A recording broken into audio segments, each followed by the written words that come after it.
right, you marks. Get behind your keyboards, get on your Twitter machines, because this one's going to bring a lot of heat. The honeymoon stage with AEW is over. They're already showing some kinks in the armor, and I'm going to get into it now.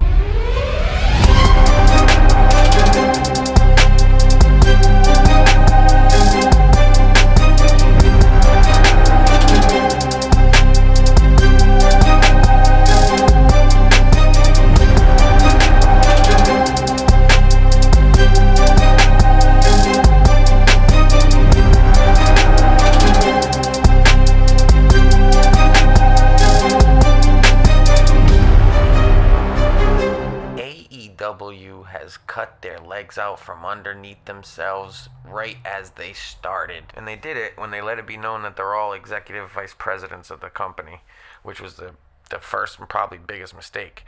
Because now everybody knows that you're the guys that are responsible for whether it goes good or bad. I mean, people already say that Kenny Omega's destroying the women's division. That lights out match, okay, that was a good match. Good for them. Hooray. Bravo. I didn't really care for it too much. I don't think women should be getting bloody like that in the ring. I don't think women should get color. I don't. I think it's barbaric. But that's a whole other discussion for another time anyway. You let it be known that you're executive vice presidents. So now you let it be known that the buck stops here. We're booking everything. We're making all the decisions. So now, you guys get blamed for when your pyro doesn't go right with your exploding death, with your barbed wire death match, whatever the hell you wanted to call it. Probably would have been cool if it was executed properly. Probably. But as the cards fall, didn't happen that way, did it? So now, who's to blame? EVPs, right? Because now you're in charge.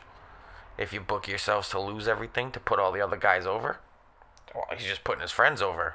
Look at the whole QT Marshall thing. Watch how that's going to end up. You think Cody's going to put over QT Marshall? Really? No. And if he does, I can tell you how they should do it. QT Marshall should go a little bit overboard, start getting a little too aggressive, take Cody by surprise, maybe like a la Brody. Whoop his ass. Make it known he's here.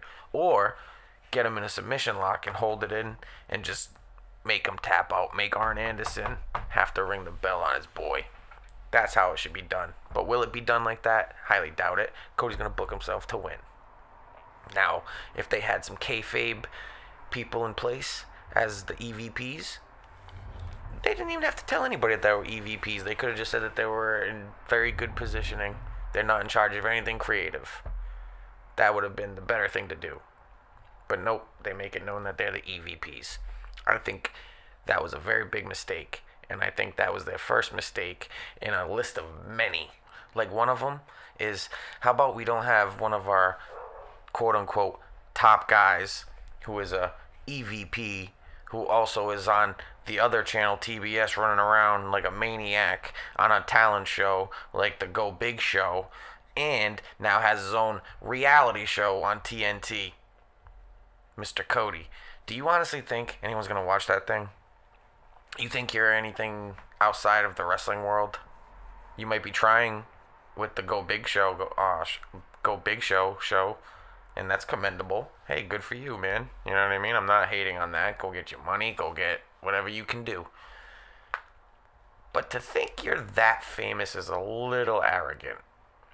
And it's not the Cody brand. It's AEW. Maybe you should build that up first before you start on your own brand. Because you're starting to kind of maybe look a little bit bigger than the company. And that's not a good look when you're trying to put other people over. Especially all these new stars that no one's ever fucking heard of. I mean, honestly. And I'm not hating, but is it like a vanity project? Is it something to try to get your wife over because nobody really gave a shit about her in the wrestling business? And I'm not even hating on her. I didn't think she needed to be everywhere and come out every goddamn time with you. But whatever, each his own, right? You're trying to push her, and I guess the people rejected it, but you listen to the fans, and that's a good quality. But to force this shit down people's throats, I mean, I think you're in for a world of disappointment, bud. I think that show is going to flip-flop harder than a sandal, And I think you're going to realize that you probably should have stayed in your lane for the time being. And what's with the video game? What's going on with that? I understand you're trying to make the console video game the best of your ability and make it the best quality, and you're apparently trying to copy No Mercy, which is actually commendable as well, because that's also my favorite video game for wrestling. But the casino battle royal, whatever the fuck it's called, that's shit. It has nothing to do with wrestling. So whoever said that would be a good idea needs to be fucking fired immediately, because they have no clue what the fuck they're doing either. And the other one, with the general manager mode, that one's kind of cool, but when's that one coming? I haven't heard anything about that one. You're pushing this Casino Royale game, which is shit. I'm assuming it was your referee, Aubrey Edwards. You know what I mean? You got her running your fucking mobile game department. But bro, just because she went to school for that shit doesn't mean she has a background. What games has she worked on? That's a terrible idea for a wrestling game. It's not even the biggest issue, but it's the fucking booking. Like, there's no long-term storytelling from what I can tell. There's nothing. Nothing. It's all just random shit thrown together. I'm over Darby Allin. I'm over it. The time you immediately after you had him beat Brian Cage, get the fuck out of here. Get out of here. I can suspend my disbelief for a large amount of shit, but get out of here. I mean, come on. And that's another guy you did nothing with. You gave him the FTW title fucking, 2 weeks before you even had him fight John Moxley, so that telegraphed the fact that he wasn't winning. Should have given that shit to him after the fact, after you had him chase the title for a couple weeks, but no, you keep trying to bring in bigger names to go against your champions, and you're not even working with the people that you got. I mean, fuck, dude. You give Darby Allin the entrance. You give him Sting. He's already got the face paint and the weird little goth boy gimmick. All right, yeah, he's over with your crowd. He's over. You don't need to give him the title anymore. Give it to someone else. Should have given it to Scorpio Sky, because he put on a hell of a performance. And what are you doing with him? Nothing. You're making him turn into a little bad guy? Ooh. Nobody believes you guys. The shit is becoming so fake.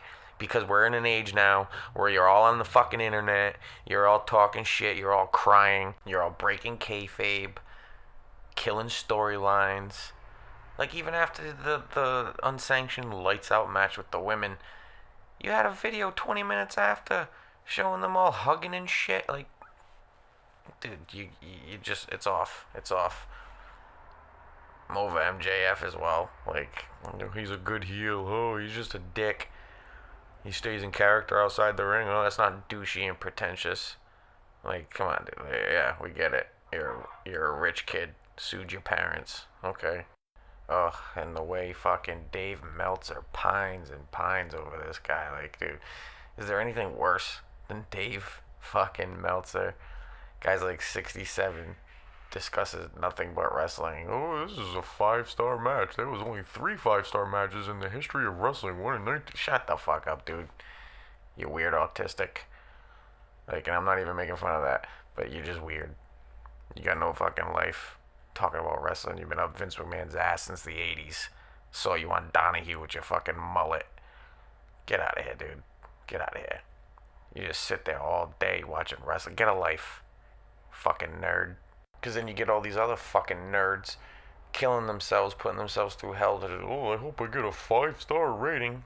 I mean, it's just ridiculous. Ridiculous. Who's trying to impress Dave fucking Meltzer? Come on. And then you got James Cornette.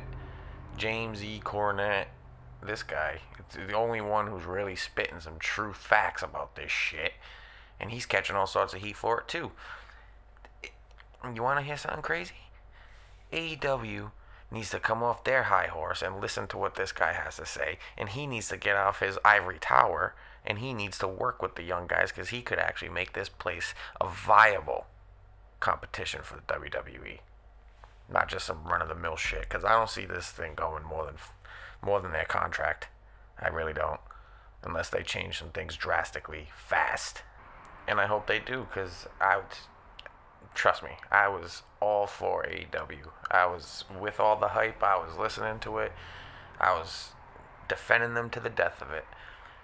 But I think the death is here because I can't do it anymore. Yeah, I'm starting to not like wrestling anymore, and it's because of the shit that they're doing, the shit that WWE is doing. It's just, I don't know if I'm getting older or if it's just getting that fake, because I'm losing interest. I'm not saying I don't like any of the people in AEW. I like 99% of their roster. But I think they need to focus on the wrestling.